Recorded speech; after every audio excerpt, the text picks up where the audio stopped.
Saudações a todos que estão assistindo ao canal da ADESG, Associação dos Diplomados da Escola Superior de Guerra. É uma entidade de interesse público e nós estamos aqui voltados ao estudo e à pesquisa, dentre inúmeras outras atividades, no melhor interesse do Brasil. Eu sou Victor Luneta, sou egresso do 44º curso de estudos de política e de estratégia da ADESG do Rio de Janeiro. E hoje, nessa segunda edição do nosso programa ADESG em Foco, nós vamos falar com o professor Inácio Loyola Pereira Campos, que é engenheiro eletricista, bacharel em física, bacharel em ciências econômicas, especialista em sistemas elétricos de potência e mestre em eletrônica industrial, dentre muitas outras atividades. Bom, o currículo do professor Inácio ele é repleto de muito prestígio, né? Ele possui patentes nos Estados Unidos, na Alemanha, Reino Unido, França e no Brasil. Durante muitos anos trabalhou nos departamentos de Engenharia Elétrica e Engenharia Nuclear da Universidade Federal de Minas Gerais e foi agraciado com diversas medalhas, dentre elas a medalha Amigo da Marinha de 2016, Mérito Marechal Cordeiro de Farias, da Escola Superior de Guerra, em 2019, e em 2021, a Medalha do Exército Brasileiro. Então, é justamente por essa experiência do professor Inácio que nós estamos com ele aqui hoje. Muito obrigado pela sua participação, professor. Eu que agradeço, é um prazer e uma grande honra participar deste bate-papo ou uma entrevista, né, com pessoa tão renomada. Eu digo isso do senhor. Eu estou aqui apenas fazendo a introdução. Professor, nós estamos aqui para falar sobre a questão da guerra na Ucrânia, que nas últimas semanas vem ganhando notoriedade, destaque na mídia, e foi um conflito que se iniciou no dia 24 de fevereiro de 2022, atual ano, e é um tema que envolve dois lados e, na verdade, mais do que isso, ele é bastante complexo, né? Alegações em torno de assuntos ligados a blocos econômicos, a blocos militares, a participação de países e nações dentro dos países, ou seja, falamos também dos povos, e não apenas, né, dos países, mas principalmente a complexidade de um tema onde a Federação Russa iniciou um ataque em um país que é o maior país da Europa, considerando a Ucrânia um país europeu, e que certamente provocou muito reflexo na mídia e foi amplamente divulgado. O senhor poderia começar, talvez, nos dizendo como tem sido a cobertura da mídia nesse sentido e de que forma essa informação chega às pessoas que têm interesse no assunto? Bem, primeiramente, eu gostaria de dizer que essa guerra, esse conflito, pode ser classificado como uma guerra híbrida. A guerra híbrida é uma estratégia militar que é um misto da guerra convencional, a guerra política, psicológica, cibernética, eletrônica. Nós temos uma forte presença da desinformação. Também pode existir uma guerra jurídica, que é lawfare, e a diplomacia também é muito usada, podendo chegar, inclusive, a uma guerra assimétrica e uso de técnicas de terrorismo, né?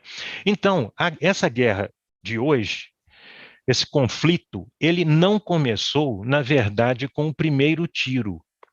Nós tivemos uma evolução de fatos e geração de fatos portadores de futuro. Então, no ano de 1991, o presidente da União das Repúblicas Socialistas Soviéticas, o RSS, era Mikhail Gorbachev. E o Mikhail Gorbachev, ele promoveu a glasnost, transparência, e a perestroika, reestruturação.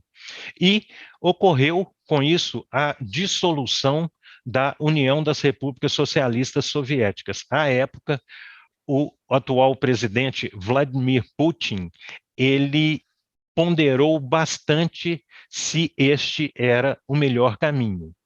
Já no final de 2013, ocorreu a Revolução Ucraniana, Euromaidan, que culminou com a destituição do presidente Viktor Yanukovych em fevereiro de 2014. Porém, já em março de 2014, ocorreu a anexação da Crimeia e a região correspondente ao porto de Sevastopol. Bem, esse fato foi crucial para o conflito que está ocorrendo hoje. Por quê? O porto de Sevastopol, ele é um porto estratégico para a Rússia. É o único porto que a Rússia possui de águas quentes. Os demais portos da Rússia estão situados mais ao norte, bem próximos do Círculo Polar Ártico. Então, no inverno, literalmente, todos os portos russos situados ao norte estão literalmente congelados. Mas nós devemos observar que no porto de Sevastopol, ele está situado no Mar Negro. Atrás existe o Mar de Azov. Saindo do Mar Negro rumo ao Atlântico, existe o Mar de Mármara, depois o Estreito de Bósforo. Esse estreito, ele tem de 500 metros a 3 quilômetros de largura e uma profundidade que varia de 36 metros até 124 metros, no meio do estreito. Aí, passando pelo Estreito de Bósforo, nós chegamos no Mar Egeu, Mar Mediterrâneo, Mar de Alborão, Estreito de Gibraltar e Oceano Atlântico. Então, através desse porto de Sevastopol, a Rússia tem acesso direto ao Atlântico. Isso, estrategicamente, é fundamental para o país. Bom, isso leva a nossa leitura, perdão, professor, mas isso leva a nossa leitura de que é um assunto bastante complexo e que muitas coisas que estão em jogo, além do que foi inicialmente propagado pela mídia, né, não necessariamente as pessoas sabem a respeito, né, e fazem parte direto desse conflito. Perfeito. Então, o que ocorreu? A OTAN, que está na Europa, né, Organização do Tratado do Atlântico Norte, né, e os Estados Unidos também está envolvido. Então, a OTAN convidou a Ucrânia a fazer parte. Então, isso aí seria questão de tempo. Só que, o que acontece com relação à Rússia? A Ucrânia fazendo parte da OTAN, a OTAN ela chegou na fronteira da Rússia. E isso aí significa uma grande ameaça à soberania na região da Crimeia e no porto de Sevastopol. Então, a ação visa rechaçar o ingresso da Ucrânia na OTAN. E agora a mídia tem um papel muito importante em tudo isso. Por quê? A Europa ela tem determinados interesses na região e também quer manter o atual status quo em nível social. E na guerra existe sempre uma técnica que é muito utilizada, é chamada desinformação. Então, a mídia, hoje, ela propaga uma notícia em uma velocidade absurda. Em segundos, uma notícia circula o mundo. Alguns anos atrás, gastava-se horas, e há séculos atrás, eram meses para que uma notícia percorresse o mundo. Então, a mídia, hoje, ela tem um papel fundamental na análise da guerra. Então, tem pessoas que tomam partido pró-Rússia e tem pessoas que tomam partido pró-Ucrânia. E a mídia, ela divulga a notícia, às vezes um pouco deturpada. O que nós observamos é que existem vídeos atinentes à guerra atual, mas que foram realizados em outras guerras. Então, se aplica muito esse tipo de, vamos dizer, de fake news. Então, o ser humano, ele não age, ele não é como uma pedra, ele não é, assim, impassível aos acontecimentos. Então, entra o sentimento, e muitas vezes o sentimento, nesse movimento todo, passa a falar muito alto. Sim, perfeito. Esse tipo de acontecimento nos faz perceber que realmente estamos vivendo uma era da guerra híbrida, da guerra de quinta geração, né, que vai justamente mexer com espíritos e corações e fazer com que as pessoas tenham uma visão que aparentemente é a correta, mas elas estão sendo alimentadas com um conjunto de informações há muito tempo, como o senhor mesmo falou, né? A guerra não começa no dia 24, né? A guerra começa muito antes. E a partir daí elas vão formando a sua opinião, e quando na realidade é tudo muito mais complexo. Sem dúvidas. Verdade. Né? Muito E, obrigado. se me permitir, Claro. na guerra de quinta geração, os esforços são realizados no sentido de se usar o sistema de inteligência para assinalar os pontos fracos das nações inimigas, né? Então, visa impedir, atrasar, encarecer o desenvolvimento econômico, social, político e de defesa do alvo. Então, nisso aí, a mídia tem um papel extremamente importante, porque ela pode atuar tanto de um lado quanto do outro lado. Isso é fascinante, né? E normalmente as pessoas ignoram a importância que tem, né? Esses veículos de mídia, a questão da cultura, né? Nós na ADESG, e a propósito, professor, o senhor me perdoe não ter mencionado antes, mas o professor Inácio, ele é nosso delegado da ADESG Minas Gerais. Então, fica aí o registro muito importante que eu não havia feito no início na leitura do seu currículo. Não, Mas perfeito. Ótimo. nos cursos da ADESG, né, professor, nós aprendemos, como no curso de estudos de política e estratégia, que existem diversas expressões do poder nacional. E uma dessas expressões é justamente a psicossocial, né? E dentro dela estão todos esses grupos que são muito importantes e que estão sendo completamente recrutados para uma situação de combate, né, onde as pessoas participam da guerra e nem sabem que estão participando. Exatamente. Né? Professor, Pois não?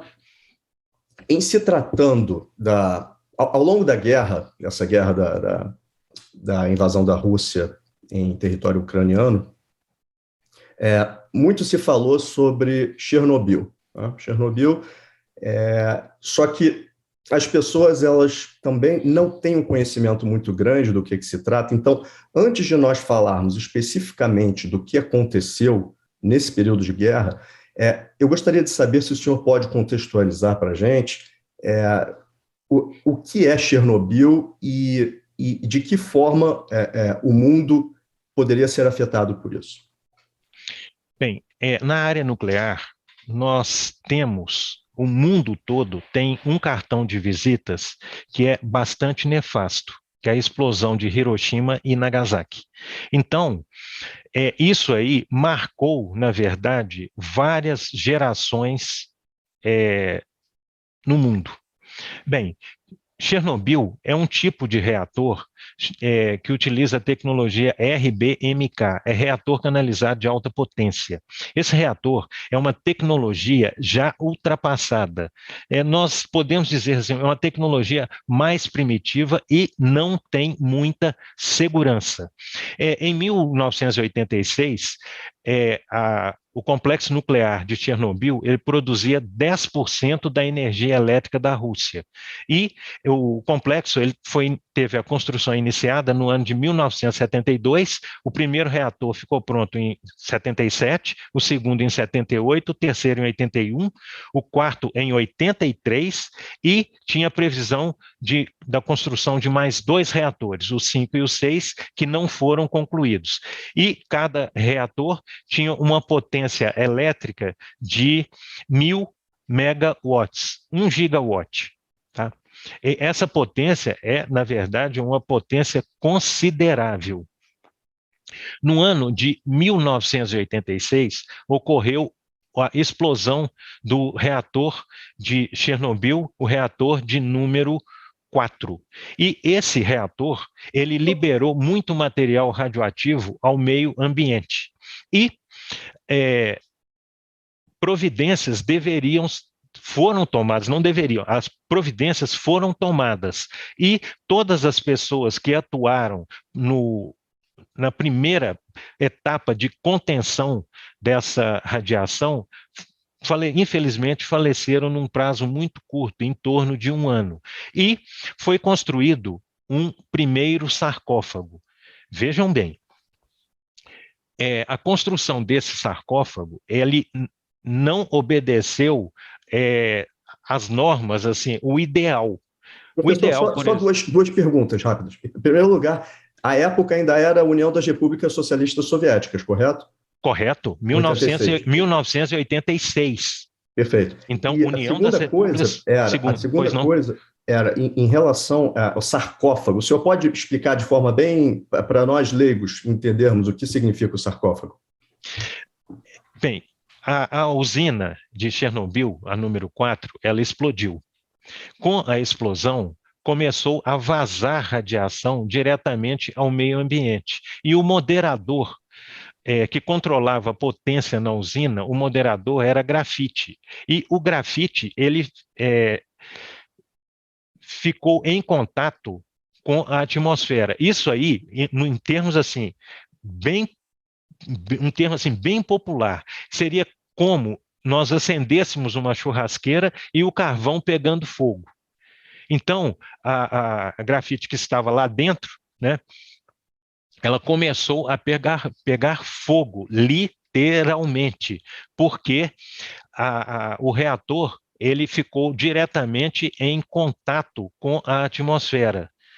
E a contenção, o vaso de contenção, ele deixou de existir, ele explodiu junto. Então, só existia uma maneira de barrar essa radiação, a chegada dessa radiação no meio ambiente. Então, seria jogar concreto, por exemplo, de helicópteros, em cima do núcleo do reator, porque o núcleo do reator ele fundiu, né? Bem, essa etapa de ir jogando concreto em cima do reator destruído foi chamada de sarcófago. Então, é o primeiro sarcófago, né? Então, ali o reator morreu, assim, literalmente. Né? Então, foi para conter, né? Para contenção das partículas radioativas, né? Das partículas radioativas. Bem, obviamente, esse procedimento não foi equivalente a construir um edifício a partir do início, né? Então, da fundação, e vai se construindo o edifício. Então, aproveitou-se o que tinha, e em cima disso que ocorreram as adaptações. Posteriormente, foi construído um segundo sarcófago com uma previsão de durabilidade muito maior, e hoje o nível de radiação ele é bastante controlado. Agora, do complexo nuclear de Fukushima, as usinas 1, 2 e 3, elas foram descomissionadas em 1996, 1991 e 2000. Descomissionado significa desmontar a usina, é diferente de desligar a usina. Então, hoje, o complexo nuclear de Fukushima, ele tem resíduos de radiação e, em alguns casos, esses resíduos, né, eles devem ser refrigerados. Existem duas maneiras de atuarmos na refrigeração. Uma refrigeração forçada, né, então o fluido... Você ainda está falando sobre Chernobyl ou Fukushima nesse momento? Não, falando sobre Chernobyl. Ok. Tá? Então, em Chernobyl, é necessário também um líquido refrigerante para que a temperatura desse material não suba. Então, já que foi tocado em Fukushima, vamos fazer um paralelo, né? O acidente de Fukushima ocorreu da seguinte maneira, a dinâmica foi a seguinte: nós tivemos um terremoto, 9 graus na escala Richter, e a usina nuclear, o complexo nuclear de Fukushima, ele resistiu ao terremoto. Porém, o que aconteceu? No terremoto, as usinas foram todas desligadas. Porém, quando a usina é desligada, ela continua gerando energia. Os produtos de fissão, eles geram energia. E essa energia, ela tem que ser retirada do núcleo do reator. Se não for retirada, a temperatura vai subindo, ocorre a fusão do núcleo e, dependendo dos níveis de pressão, a explosão, o que aconteceu em Fukushima. Por que ocorreu essa explosão em Fukushima? É diferente de Chernobyl. Em Fukushima, quando ocorreu o terremoto, as linhas de transmissão, né, que ligavam o complexo nuclear ao sistema interligado japonês caíram. Né, elas não resistiram ao terremoto. Então, esse tipo de ligação foi interrompido. Então, a usina nuclear ela não tinha energia externa. Então, primeiramente, foram acionadas o sistema de emergência, né, alimentação, eletricidade de emergência, que são geradores a diesel. Só que ocorreu uma falha no projeto da usina. Os geradores a diesel foram colocados em uma cota, em uma altura diferente com relação ao mar, ao nível do mar. Então, eles estavam numa cota mais baixa. Quando veio o tsunami, os geradores de emergência foram literalmente afogados. Então, não tinha energia suficiente para a retirada do calor do núcleo do reator. Então, nesse caso, foram acionadas um sistema de baterias de emergência. Só que as baterias, elas não foram carregadas. Então, a explosão em Fukushima era uma questão de tempo. Né? E o que aconteceu? A temperatura no núcleo foi subindo, o núcleo fundiu, e o vaso de contenção não aguentou a pressão.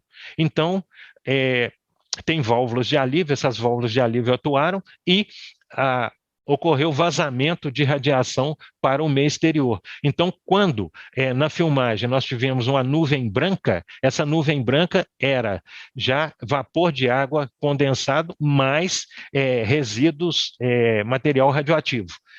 E por que houve essa condensação? Porque a temperatura no ambiente era de 1 grau centígrado acima de zero. Então, um reator, quando não se retira o calor, o resultado é catastrófico. Então, no caso de Chernobyl, o que nós tivemos inicialmente? Quando a Rússia apoderou da usina, tomou o controle do complexo nuclear, houve bombardeio. Então, na hora que ocorre o bombardeio, esse bombardeio equivale, entre aspas, a microterremotos. E esses microterremotos abalam, na verdade, a estrutura, e essa estrutura ela não foi feita, ela não foi projetada assim, desde o início, foi uma adaptação. Então, o que pode-se ter é fissuras, e através dessas fissuras, um maior nível de radiação chegando ao meio ambiente. Perfeito. Então, o risco principal é esse, né? Agora, ao longo da evolução da guerra, houve alertas, falsos alertas, enfim, campanhas de desinformação, muitas vezes dizendo que era por parte dos ucranianos, outras vezes que era por parte dos russos, não se sabe ao certo, mas fato é que durante algum período, além desse risco que o senhor mencionou, também houve uma interrupção no fornecimento de energia elétrica para a usina de Chernobyl. O que o senhor pode comentar a respeito disso? Bem, quando ocorreu a tomada de Chernobyl, o pessoal que opera a usina é um pessoal extremamente especializado. Então, na hora que chega uma inteligência externa, na verdade, os russos não têm o conhecimento, a expertise do pessoal ucraniano que estava operando a usina. Tá? Também muito em função do tempo, né? Porque a Rússia, né? A União das Repúblicas Socialistas Soviéticas operava usina na década de 80 do século passado. Bem, então esse aí é um primeiro problema. E o pessoal especializado, muitas vezes, ele não foi rendido, porque se eles saíssem, perde-se o controle de todo o processo operacional. Agora, o segundo problema que nós podemos ter, que eu coloquei já assim, en passant, mas não frisei, é o sistema de refrigeração. E a Agência Internacional de Energia Atômica, ela já avaliou sobejamente esse tipo de risco e afirmou que não há risco de impacto crítico, né? Porque o volume de água de resfriamento do combustível gasto é suficiente para manter a remoção de calor do material radioativo, sem o uso de eletricidade. Então, nesse caso, não é necessário uma circulação forçada de fluido refrigerante. Então, haveria um tempo útil, né, de sobrevida. Então, assim, a própria natureza dá conta de retirar o calor. Obviamente, isso aí está dentro de uma piscina, né? Então tem muita água para a retirada de calor, né? É óbvio que dependendo dessa água tem que ser reposta, tá? Mas hoje o risco é muito baixo. Isso nós podemos afirmar com base, inclusive, em dados da Agência Internacional de Energia Atômica. Perfeito. A primeira impressão que é do público é que, cortando a energia ou tendo algum tipo de ataque nas mediações, que já haveria um desastre nuclear iminente, né? Então, o senhor está esclarecendo que não é bem assim, né? Existe uma sobrevida, existe um tempo para poder... Isso. Porque o reator, todos esses sistemas, eles são projetados, inclusive, para resistir a determinados impactos. Vejam Fukushima. Fukushima, ele foi projetada para suportar 9 graus na escala Richter. Isso é muita energia. A energia despendida nesse terremoto foi mais ou menos equivalente a 22 mil explosões de Hiroshima. Então é muita energia. E o sistema nuclear, né, um complexo nuclear, uma usina nuclear, ela tem uma proteção em altíssima redundância. E todos os equipamentos eles são testados praticamente à exaustão. E de tempos em tempos a usina ela é desligada para manutenção. Usina nuclear não existe, abre aspas, fecha aspas, vou trucar. Então, se a usina nuclear ela está programada para manutenção em tal data, não adianta o presidente do país querer adiar isso para um mês depois, 2 meses depois, não existe. Então, na nuclear, a Agência Internacional de Energia Atômica, ela olha com bastante atenção e não existe exceção, não existe essa possibilidade. Truco pode dar errado. E se der errado, as consequências são catastróficas, são terríveis. Né? Alguma diferença na organização desse complexo de Chernobyl e o de Zaporizhia? E alguma coisa que o senhor queira falar a respeito? Bem, Zaporizhia já tem um contexto, está inserido em um contexto um pouco diferente. Lá são 6 reatores, é uma tecnologia mais evoluída, é VVER, que é muito próxima do PWR. O PWR é a tecnologia utilizada no complexo nuclear de Angra 1 e Angra 2, né, que já estão em funcionamento. E esses 6 reatores, cada um, gera uma potência de 950 megawatts elétrico. Né? Então, a usina de Zaporizhia, ela está entre as 10 maiores do mundo em capacidade instalada na área nuclear, tá? E produz metade da eletricidade de origem nuclear na Ucrânia, isso hoje, tá? E 20% da eletricidade total. Então, o que acontece? A posse da usina de Zaporizhia, ela está dentro de um contexto de guerra. Então, na verdade, está se apropriando de assim, digamos assim, um símbolo nacional, tá? É igual Um a ativo quando também, né? um ativo e símbolo nacional. Por quê? É uma usina muito grande, a maior do país e uma das maiores do mundo. Então, Sim. na hora que a Rússia vai e toma posse efetiva da usina, ela, em termos de guerra, ela ganhou muito, mas ganhou muito, né?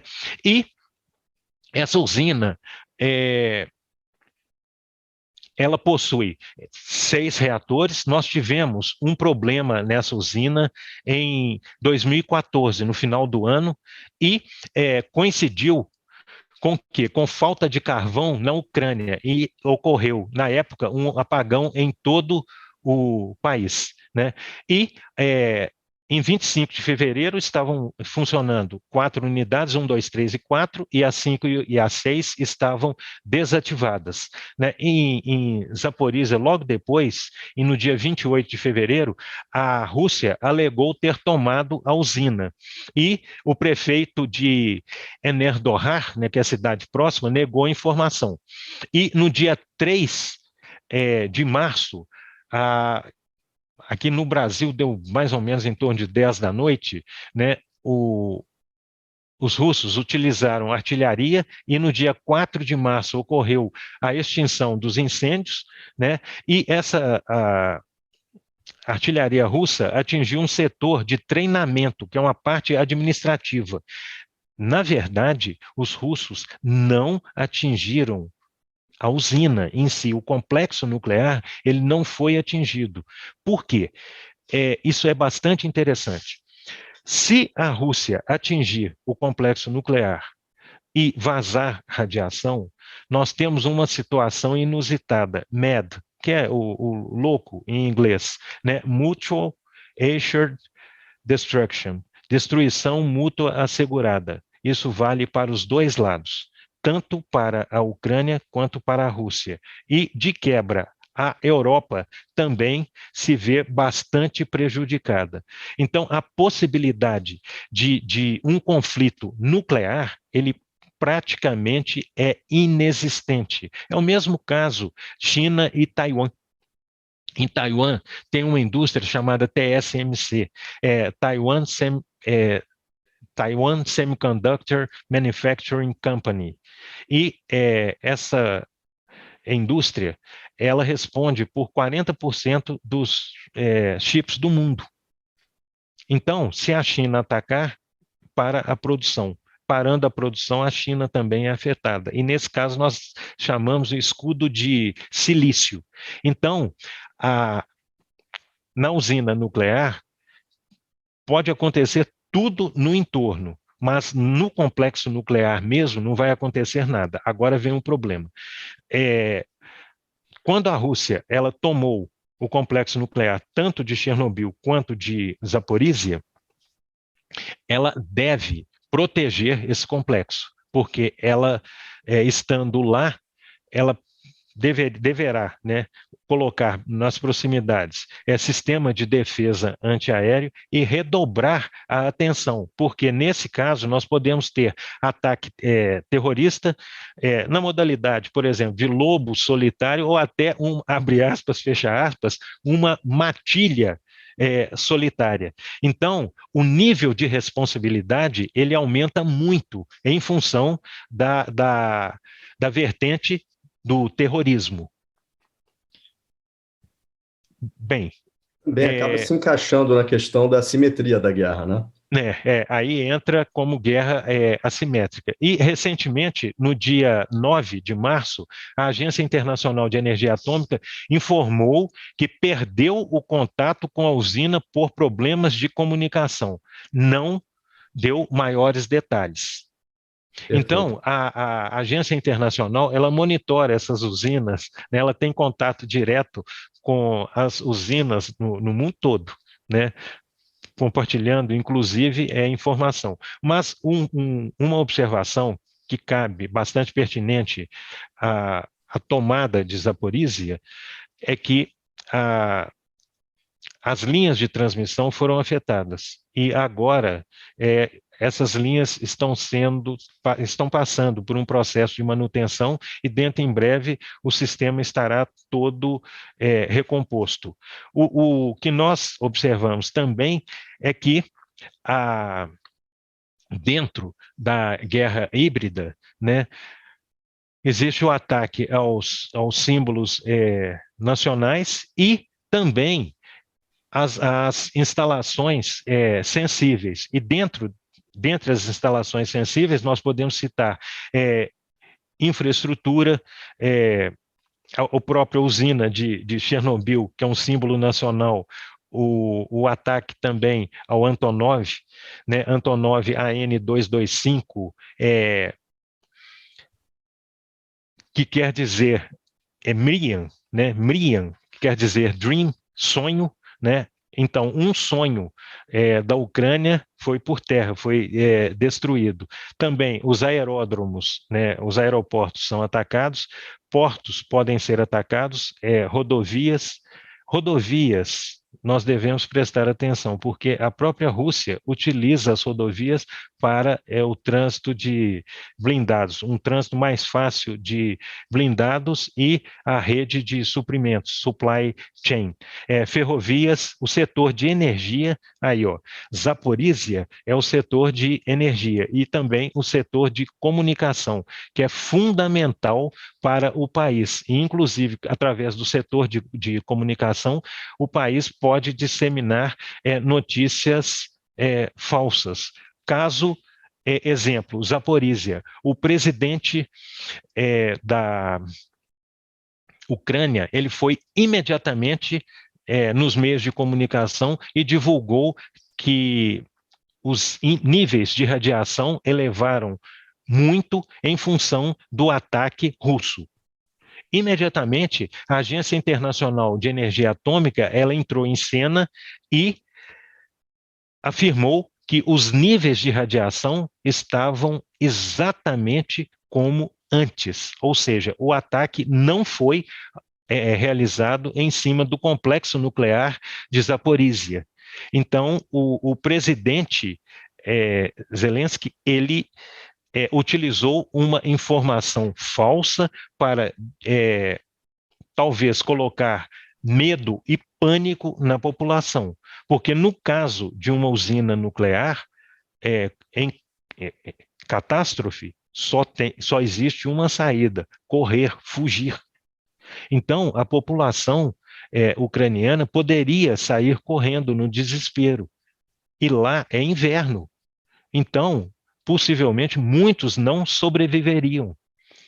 Daí a razão de se desmentir rapidamente. Mas o que nós observamos é que várias notícias, né, vários fatos que são divulgados correspondem a fake news, a desinformação, e no que tange à Ucrânia, existe muitos são desmentidos no prazo de 24 a 48 horas. Perfeito. Essa é a característica justamente de haver múltiplos participantes, né, e múltiplas entidades envolvidas e que podem fazer declarações, enfim, dentro dos seus próprios interesses ou defendendo de fato aquilo que é a verdade, que precisaria ser divulgada, né? Professor, eu quero aproveitar a oportunidade para falar aqui, já estamos aqui na nossa reta final, mas aproveitar para falar aos ouvintes que a ADESG ela está aberta à associação de interessados que queiram aprender mais sobre temas correlatos e que queiram realizar os cursos, né? Para você ter uma ideia, nesse momento em São Paulo está sendo oferecido o curso especial de inteligência aplicada ao meio corporativo, no formato EAD, e em Minas Gerais, nosso delegado pode aí atestar, né, que em breve haverá o curso de introdução a estudos de logística e mobilização, correto?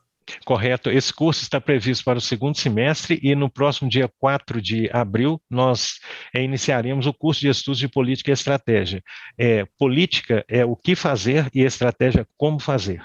Aplicando Esse foi o meu também curso. Maravilha, aplicando o método de planejamento estratégico da Escola Superior de Guerra. Então, esse método é apresentado e ele é utilizado para planejamento de nação.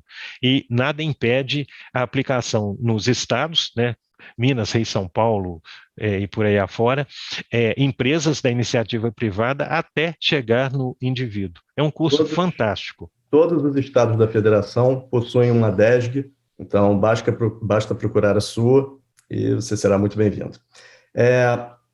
Professor, na reta final aqui, em termos de perspectivas estratégicas europeias, em termos de macroeconomia, o impacto de toda essa movimentação belicosa, o que o senhor teria a acrescentar nesse sentido e em relação a tudo que vem ocorrendo nesse conflito?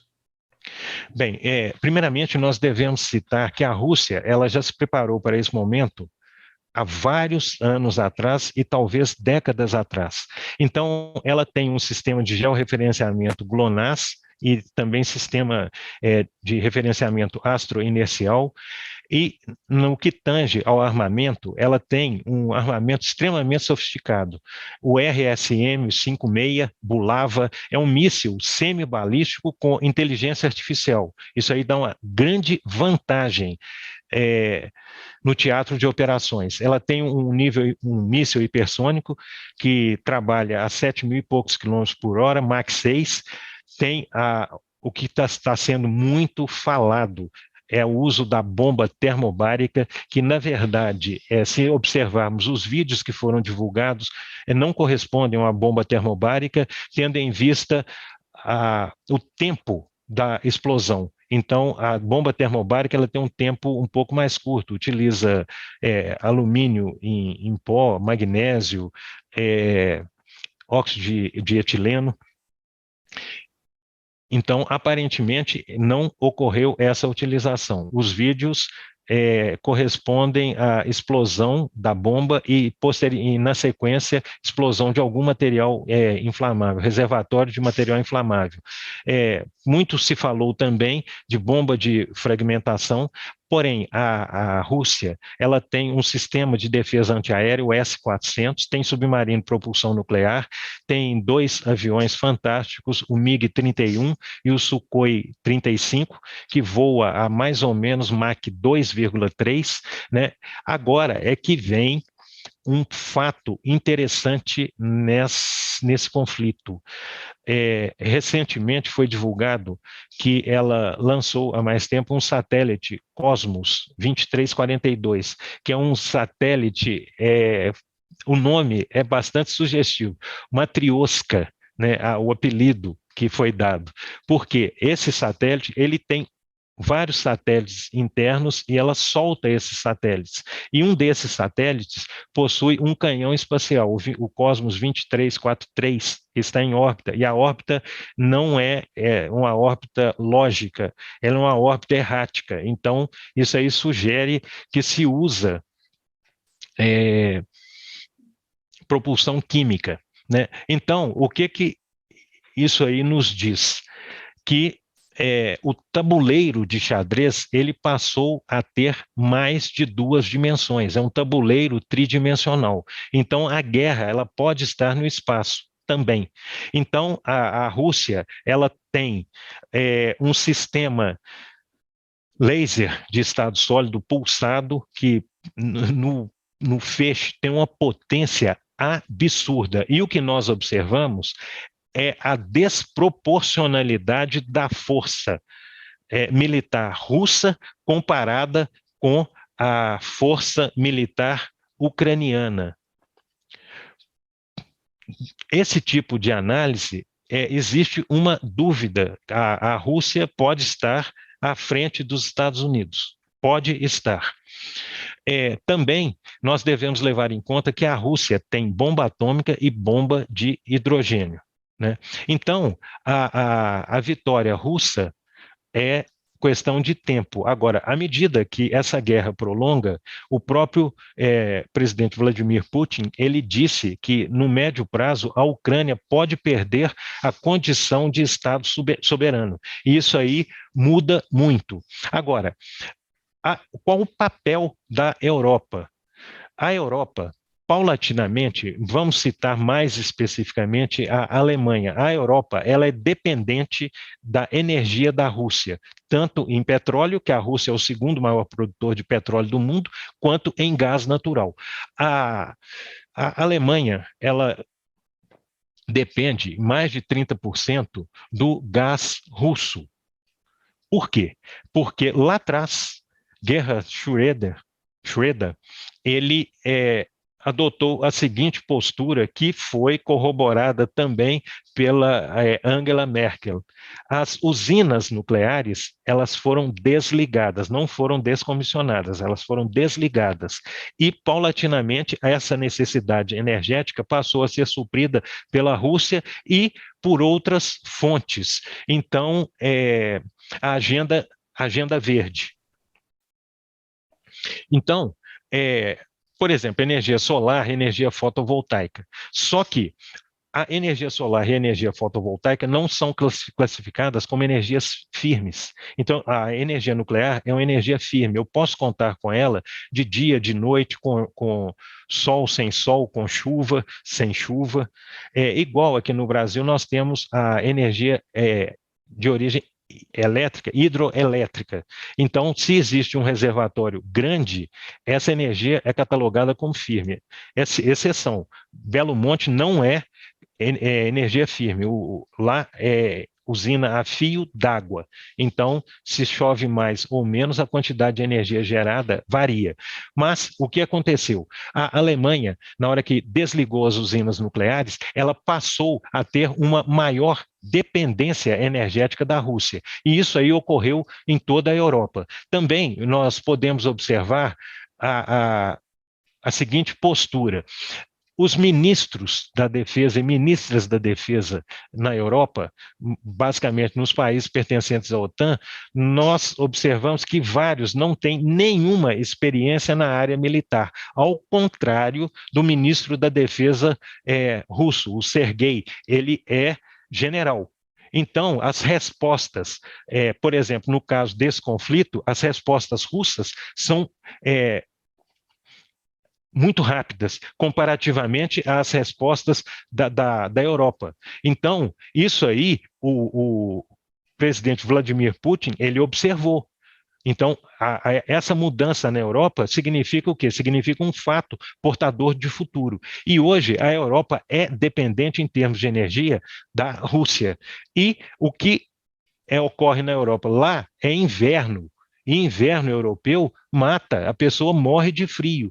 Então, a Europa, ela está entre a cruz e a espada. Bom, nesse conflito, a Europa e também os Estados Unidos têm tomado várias medidas em termos econômicos. Essas medidas vão surtir efeito, vamos ver daqui a pouquinho, em segundos eu passo para esse tema. Mas, quando a Alemanha aumentou a dependência, ela tem um outro problema. As usinas nucleares não foram descomissionadas, elas podem ser utilizadas, né, podem ser colocadas novamente em funcionamento. Mas o que nós observamos é que, para que uma usina ela funcione, uma manutenção deve ser dada. É como um carro parado há 10 anos, eu tenho que dar manutenção para andar no carro. E a usina nuclear é a mesma coisa, só que o número de pessoas envolvidas são milhares de pessoas, e isso aí demanda tempo. Bem, a Europa e os Estados Unidos, eles têm impostos, têm colocado várias restrições em termos econômicos para a Rússia. E uma delas, que pode ser citada, é as bandeiras de cartão Mastercard e Visa cessaram as operações em território russo. Imediatamente, a Rússia ela fez um acordo com a China e o sistema de pagamentos a ser utilizado é o Union Pay, que é chinês. E a China já estava emitindo os cartões. Um outro aspecto também é que as maiores empresas de logística do mundo estão deixando de operar na Rússia. Isso tem implicação no mundo inteiro. Quando a Rússia destruiu o símbolo Antonov 225 é um avião que ele transporta, a capacidade de carga dele é até 340 toneladas. Então, ele poderia tirar uma carga do meio de um continente e levar até o meio do continente. Como ele não mais existe, o transporte de cargas excepcionais será feito por mar. E existe a possibilidade de essas cargas não chegarem ao destino que o Antonov Mriya 225 alcançava. Então, nós temos um problema de logística muito sério.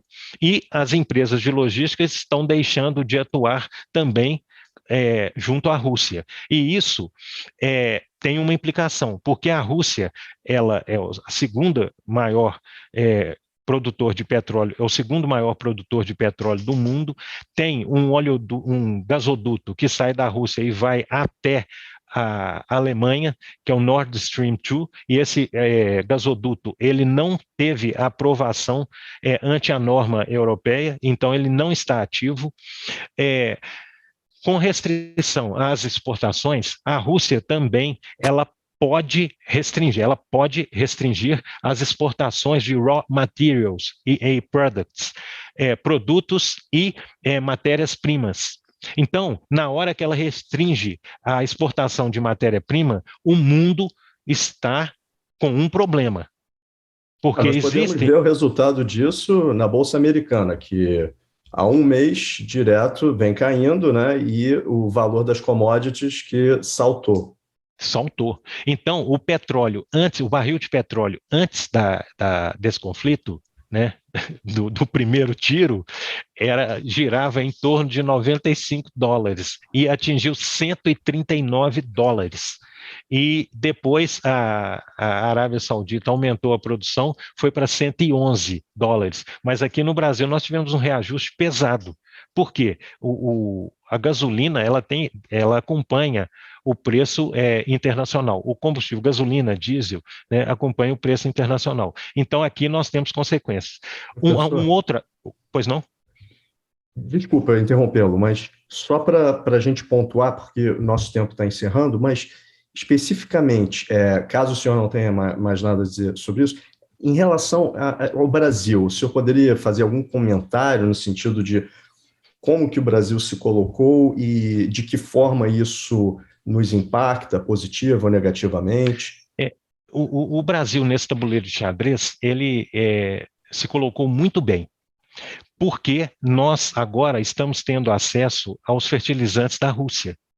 E o Brasil, ele produz 41% do alimento do mundo. E a Rússia é responsável por 20% hoje dos fertilizantes que nós utilizamos. Então, se não tivéssemos o fertilizante russo, grosso modo, a nossa quebra no agronegócio, na produção, seria algo em torno de 20%. Então, nós produziríamos mais ou menos 30% do alimento do mundo. E alguém passaria fome.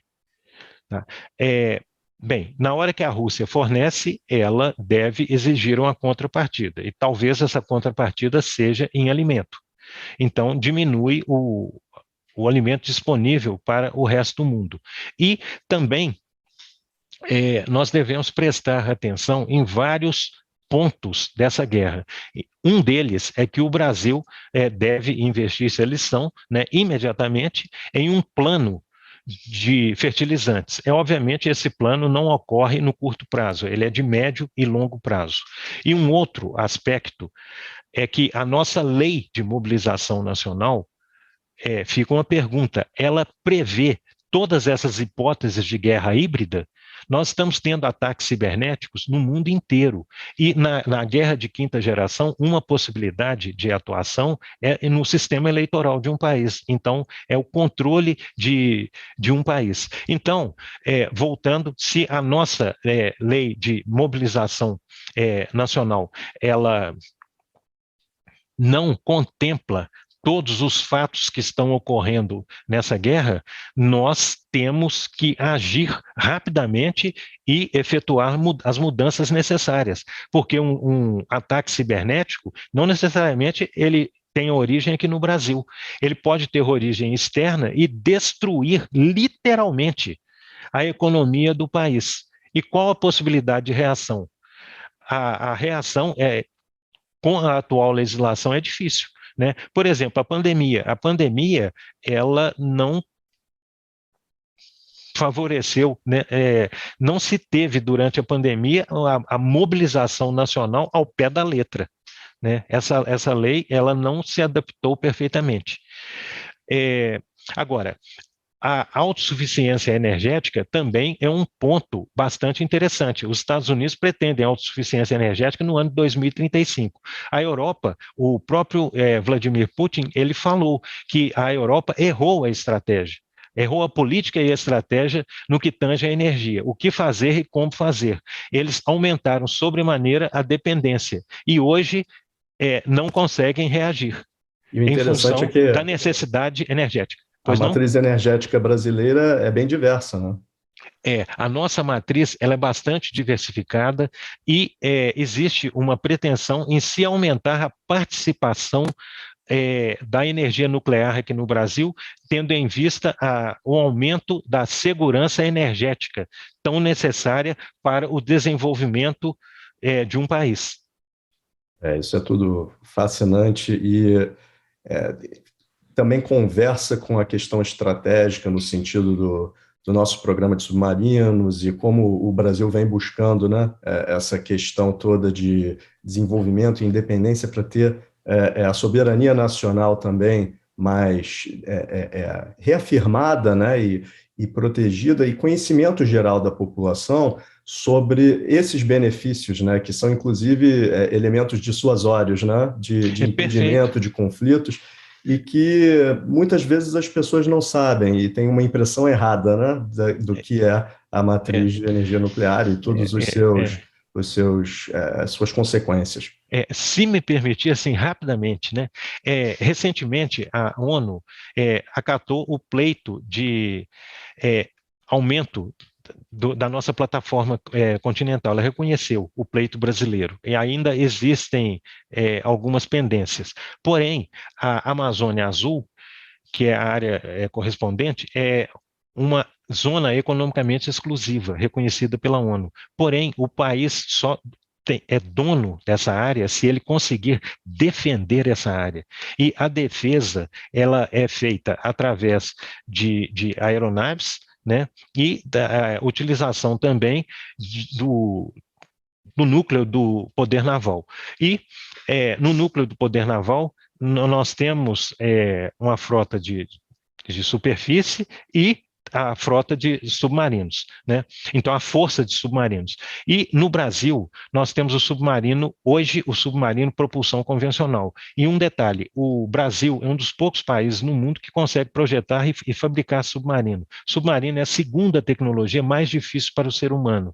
E essa área da Amazônia Azul, ela corresponde mais aproximadamente à metade do nosso território. E como que se faz a defesa? Só para esclarecer, o que é a Amazônia Azul? Para quem nunca ouviu o termo. A Amazônia Azul é uma faixa costeira que corresponde a aproximadamente 250 milhas náuticas, grosso modo, 1,6 quilômetros. Então, isso aí vai a mais de 300 quilômetros da costa. É uma área que pode ser explorada pelo Brasil. É uma área que pode ser explorada. O que existe no continente não tem razão para não existir também nessa área. A ONU, ela autorizou ao Canadá e à Austrália a prospecção mineral no mar. Então, isso aí é uma fonte de riquezas, assim, fantástica. Então, o Brasil tem que defender. Esta é uma das razões pela qual se desenvolve o submarino propulsão nuclear. O desenvolvimento da tecnologia de enriquecimento nuclear, ela não é repassada de um país para o outro. Essa tecnologia não se compra. O próprio país é que tem que desenvolver. Então, o Brasil investiu décadas em educação e conhecimento para aprimorar essa tecnologia. Hoje, nós detemos todo o ciclo de enriquecimento do urânio, né? Então, o urânio é encontrado na natureza a 0,71%, no reator nuclear se utiliza na faixa de 3%, em propulsão naval, na faixa de enriquecimento de 20%.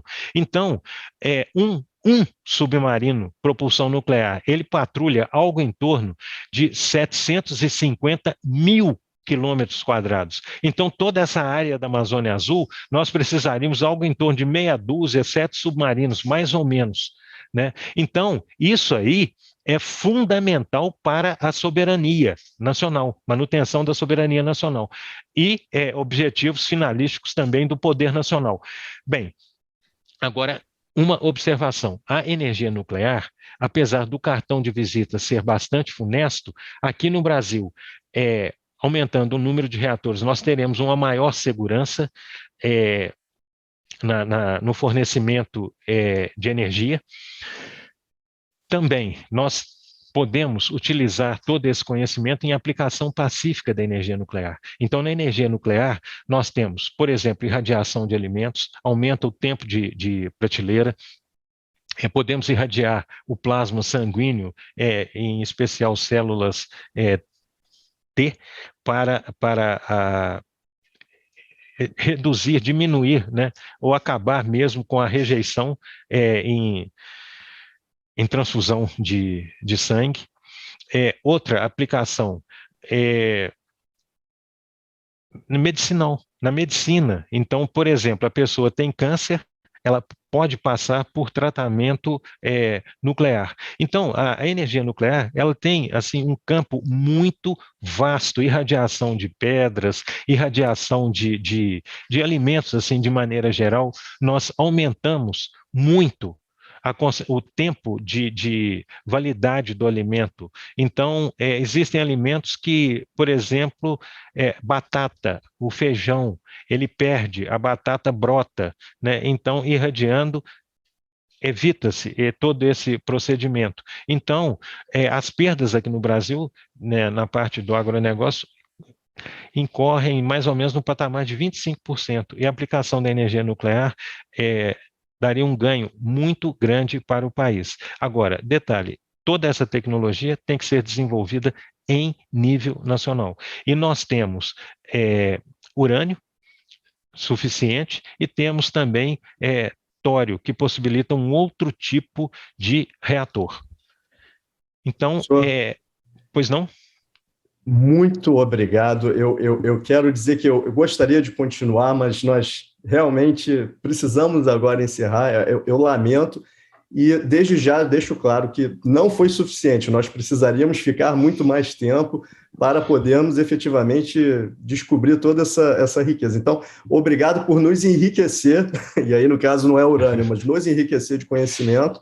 E, de fato, essa é a missão da DESG, né? Fazer com que os brasileiros estejam cientes, tanto das riquezas do nosso país, quanto do nosso potencial, de uma série de atividades que já são feitas, já são realizadas, de profissionais memoráveis, incríveis que nós temos, e que, inclusive, como o senhor, né, que vem e dividem seu conhecimento.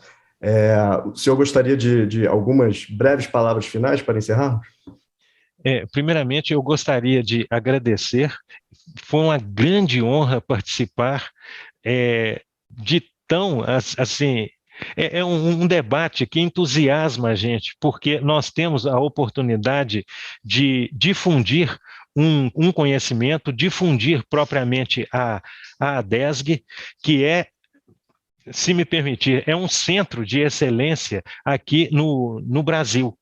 E a defesa de um país, ela se faz com a participação de civis e militares e, inclusive, essa difusão de conhecimento. Nós estamos tendo um conflito externo que atinge diretamente o Brasil. Então, aqui nós teremos um aumento temporário da inflação, determinadas medidas devem ser adotadas. Então, nós já temos um plano nacional de fertilizantes.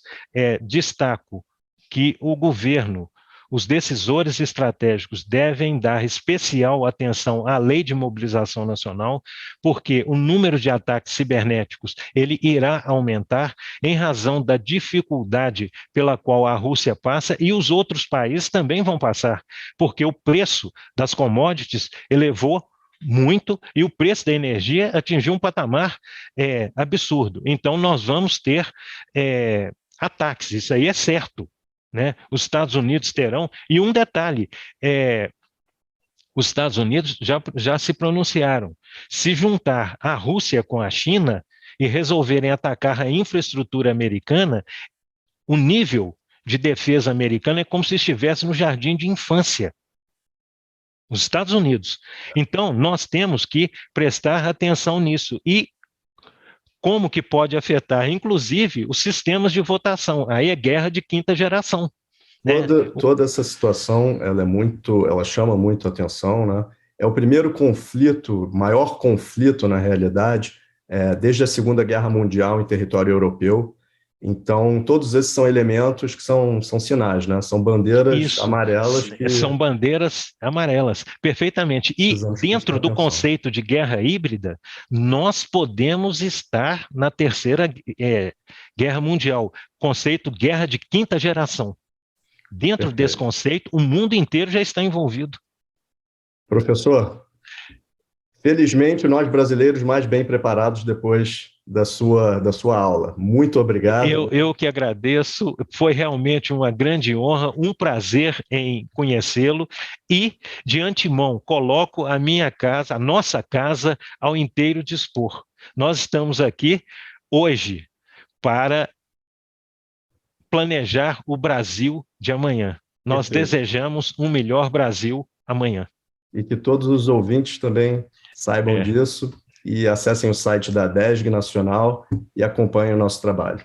Um só coração, uma só alma pelo Brasil. Cor et anima una pro Brasília. Sim, nosso lema. Muito obrigado e uma boa noite. Igualmente, boa noite.